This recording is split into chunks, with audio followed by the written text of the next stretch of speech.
muhojiratda yashayotgan barliq Sharq Turkistonlik qarindoshlar, Sharq Turkiston sürgünde hükümeti televiziyasining xabarlar programmasini ko'rishingizni qizg'in qarshi olamiz. Dunyo matbuotlarida e'lon qilingan muhim xabarlarni diqqatingizga sunamiz.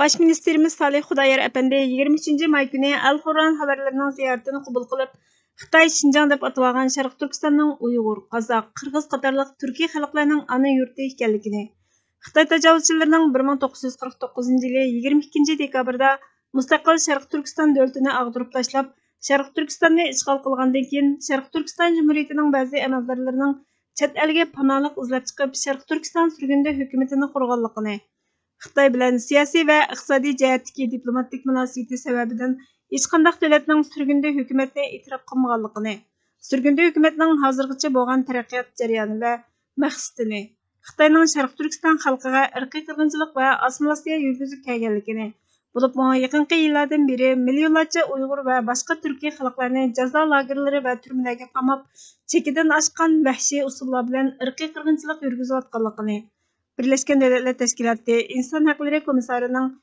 Sharq Turkistonni ziyorat qilish jarayonida haqiqatni o'ttirg'a chiqarmay, Xitoyning irqiy qirg'inchilik jinoyatini aqlash, jinoyatidan tinilishiga yordam qilishidan ansiraydiganligini, Birleşken Devletler Teşkilatı Kishilik huquq tekshirish gruppasining erkin va ochiq-oshkora ziyorat qilib, Xitoyning irqiy qirg'inchilik jinoyatini oshkorlashini, xalqaro jamiyatning irqiy qirg'inchilikni to'xtatish uchun darhol ahamiyatli harakat qo'llanishini talab qilganligini aytdi.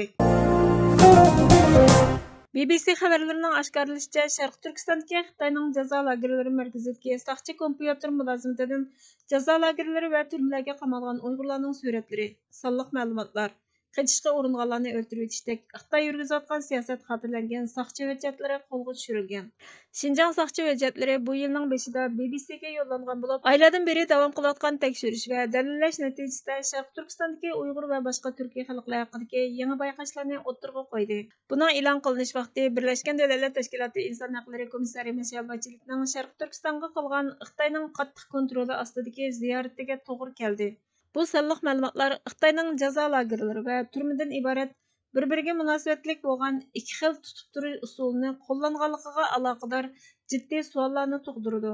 Xitoy hukumatining 2017-yildan beri jazo lagerlarini inkor qilib, xalqaro maktab deb tushuntirishlar bilan jiddiy zidlik tug'dirdi. Soqchilarning elektronlik jadvalida terrorchi deb ayblab, minglagan kishilarni xohlagancha turmaga tashlab, vahshiy jazolash usullarini qo'llanganligi xotirlangan. Hujjatda Uyg'ur kimligining, kulturining, islom e'tiqodining turli ifodasini maqsad qilgan Xitoy raisi Xi Jinpingga qadar uzangan bir yurish zanjirsimon buyruqni nishon qilgan siyosatni oshkorlaydi. Adrian Zenusning sonliq ma'lumotlarni analiz qilishicha, faqat mushu bir noyatida 2017-yildan 2018-yilgacha bo'lgan oraliqda jami 22.762 nafar aholi tutqun qilinib, jazo lagerlari va turmalarga qamalgan. Hujjatda yana 5.000 nafar Uyg'ur soqchining suratimi bor. Boshqa qo'shimcha materiallardagi sonliq ma'lumotlarga qaraganda kam deganda 2884 nafar kishining qo'lga olinganligi ma'lum. Yana bir tizimlikda jazo lagerlariga qamalganlarning ixtiyoriy o'quvchi emasligi, yanada kaltak tutgan gundupaylarning rasmi bor bo'lib, Xitoyning yuqori darajalik amaldorlarining azaldan majburlaganligini rad qilganligiga qarata jiddiy savollarni tug'dirdi. Xitoy Diplomatiya ministri Wang Yi 2019-yili tarbiyalash markazlari kishilarning oshqo'liqdan qutulishiga yordam beradigan maktablar degan. Hujjatda bir ayol ommani tashkillash jinoyatga kuch kiritish bilan ayblangan. O'g'li aroq ichmaydiganligi, tamaki chekmaydiganligi uchun dinda taqvodorlik bilan ayblanib, 10 yillik jazoga uchragan. Nurg'un kishilar faqat islom e'tiqodining alomatlari bo'lganligi yoki musulmonlar o'ltiraqlashgan davlatlarni ziyorat qilganligi uchun qo'lga olingan. Tutqun qilinganlarning tuqqanlarining tizimligida oilasidagilarning jinoyati sababidan nazarband qilingan minglagan kishining ismi bor. Hujjatdagi rasmda 2884 nafar mahbusning surati bor. Bu suratlar Uyg'ur ommasining nurg'un lager va turmalarga bir-birlab elib ketilganligining o'zgacha ko'rinish xotirasi sifatida ta'minlaydi.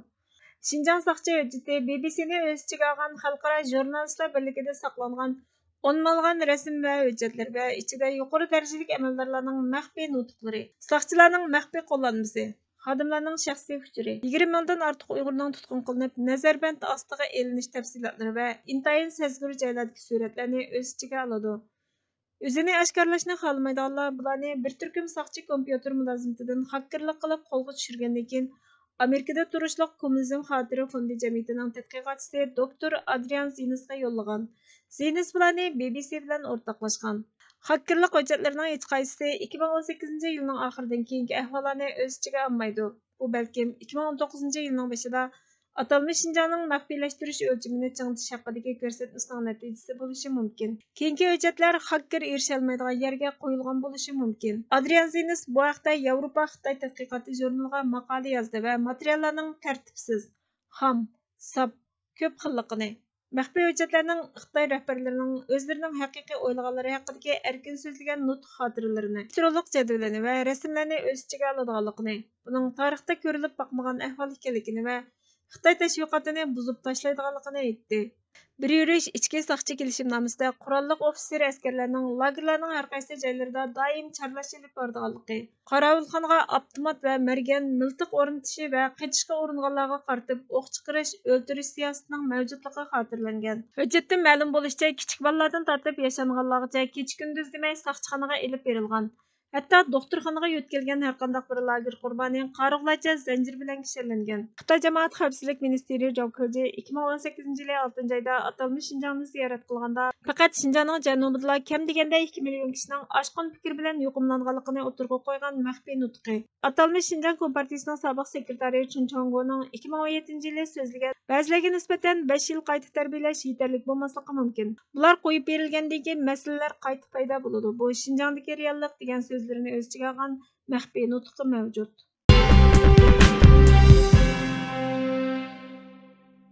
Vatan söygənlərə aid. Vatan xalqның otida köyüb, suyida aqqanlarga aid. Vatan mərd vicdan egillərinə aid. Vatan durust, pakiz qalblərə aid. Vatan onun üçün hər nərsəni pida qilishqa tayyor turganlarga aid. Vatan aql ko'zi ochiqlarga aid. Vatan haqiqiy iymon egillərinə aid. Vatan ar-nomusni qadrlaganlarga aid. Vatan ishonchini, umidini yo'qotmaganlarga aid. Vatan onu qutquzish uchun harakat qilgan jasorat egillariga aid. Vatan to'g'rini anqira olgan, to'g'rining yanida o'rin ola olgan, mo'rini mo'riga terib kurash qila olganlarga aid. Hurmatli ko'ruvchilar, xabarlarimizni diqqat bilan anglag'anlar uchun ko'p rahmat. Kelar qitimqi programmamizda ko'rishguncha Allohga omonat bo'lgaysizlar.